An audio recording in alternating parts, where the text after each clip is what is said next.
back at it again, baby, and we have another one with Thomas Sowell and Joe Rogan. Let's dive in. So, do you know Thomas Sowell?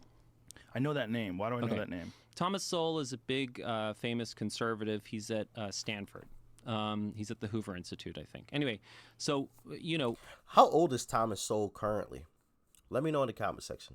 within this, I mean, first, just to set all this up, we should set up briefly, how does culture work, right? And the way culture works is that it, like genetic evolution, it works based on blind copying. So what ends up happening is that you are in awe of people, right? You look up to people, and so you blindly copy the things they do. And specifically, you start by blindly copying from the outside, and then you work in. Thomas Sowell is a black guy, right? Okay. And Thomas Sowell has, for years and years and years, been trying to fight racism.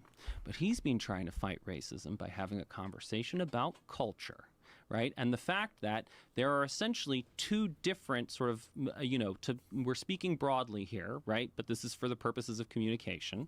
We're going to tell a simple story to start off with, right? So broadly speaking, he puts two different cultures of people with dark skin next to each other. And one culture is these people from the West Indies, and one culture is this group of people who grew up in the South with slavery and all that sort of stuff. Now, what one group, the West Indies group, does really well. So a lot of the successful black people like Colin Powell, are originally from that cultural heritage. The other group is the group that you find in ghettos and African-American communities and all of that sort of stuff. They don't do well, right? They don't get good education. They, shoot each other. There are all these sorts of things.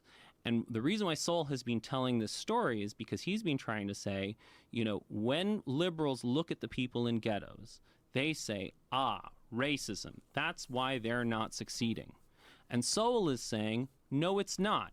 Because if you look at this group from the West Indies, they also came from the experience of slavery. There was slavery in the West Indies. They are also black, so they also face racism, and yet they do well. So it has to be something else. And that other thing is the fact that these black people who are in the South, there's always been a big question, were black people robbed of their culture, or did they preserve their authentic African culture? And what Sowell is saying is that they were robbed of their culture, and so they picked up the culture of the people around them. Yeah. And the people around them were rednecks. We've checked a video out on that before, and it was shocking to learn about, because I had no clue about any of that information previously, and to hear the connection and hear some of the things that the rednecks used to do and say, and reminded me so much of, black folks in general. I was just like, wow, really? Had no clue about it. And if you look at the white redneck culture and the black redneck culture, they have a lot of the same values. They don't particularly respect education. They love Jesus. They use violence in their conflicts. And they, there's just, a lot of the same values and a lot of the same outcomes. And even Ebonics, which is, black English, is actually all from the west of England. So it's actually this. What? It's from the west of England. So, for example, if you. Joe Rogan is just shocked. What? The same way I was when I was first learning about it. And I'm black, and I had no clue. Zero. It's never been, a lot of this stuff has never been taught in schools. It just isn't taught in general.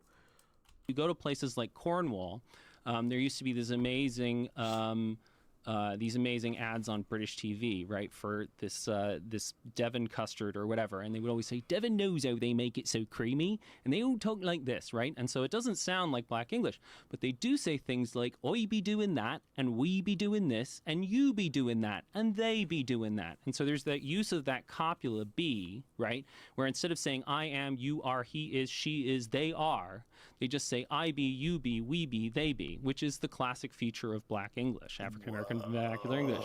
Right. Now, the point is that... Mind blower. Now, let's imagine that, how do you think Mind that blown. Thomas Sowell has been received by liberal America?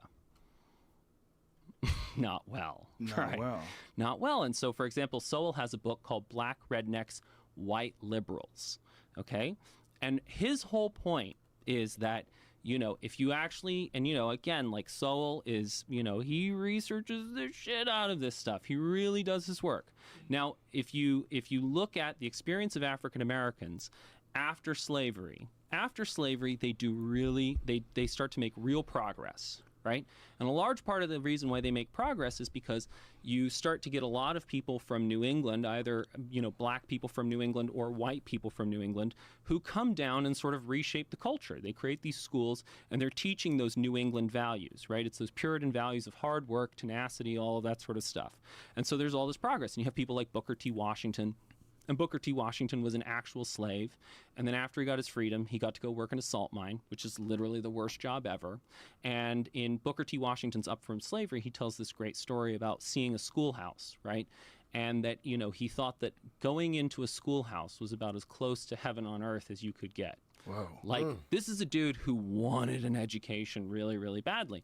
And that's a lot of what you find in the, early black He said going into a schoolhouse was the closest thing to heaven on earth. Interesting. And that is around the time where, it was during the time where black people were flourishing.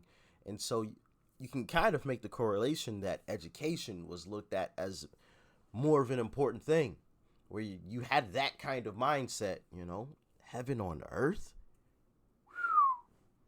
That's high praise. That's some really, really high praise. An education really, really badly. And that's a lot of what you find in the, early black experience in, the post-slavery period. And in fact, blacks, before sort of World War II actually had higher rates of marriage than whites, all of these sorts of things that, are now supposedly a problem.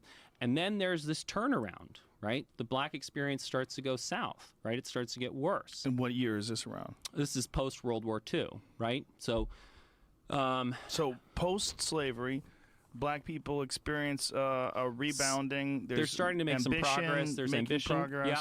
And I mean, if in terms of books to read, like, because a large part of what I'm trying to do in general is really let's move to the place of all people are created equal. Like, let's remove all these stupid distinctions, right, and really live that principle. And the problem is that in order to really live that principle, you need a new narrative that beats slavery. So, it's not, if you go and talk to racists, you can't just say racism is bad. Like, that doesn't destroy racism, right? What destroys racism is when you make sense of the things that they know, right? They see, people who are violent in the ghettos, or they see crime, or they see a lack of education, or they see that Africa is poor. And you're able to tell a better story that makes sense of the things that they know, but also comes out with the conclusion, oh, we actually all have the same potential. We all have the same potential. Interesting. Joe Rogan, I definitely need to watch more of this interview. I want to say I saw or reacted to a clip from this same interview, a video that I made. I don't even know when I'm going to drop that or this, honestly, at this point. I've recorded so many videos. I don't know what's dropping when, but I believe I have checked out another bit of this interview, but about a different topic. So you may be seeing that. You may have already seen it. I don't know. But I definitely want to listen to some more because both clips have been very, very interesting to hear and see. Now, obviously, most of this information I kind of already knew because of the Thomas Sowell videos we've already checked out previously, which Thomas Sowell, man, is a national treasure. Is a national treasure. I would love to go to a speaking engagement where he's speaking to a crowd, which is why part of the reason why I asked how old he was, because in some of the videos we've seen, he's been up there in age. Now, obviously, he's still all there, thankfully. But as always, y'all let me know what you thought about it in the comment section below. Like, share, comment, and of course, hit that subscribe button before you go. YouTube has been unsubscribing people from the channel, so do please make sure you are subscribed and you have that bell button clicked so that you are notified as well when all of these videos drop. All right? Peace and love. I'm out.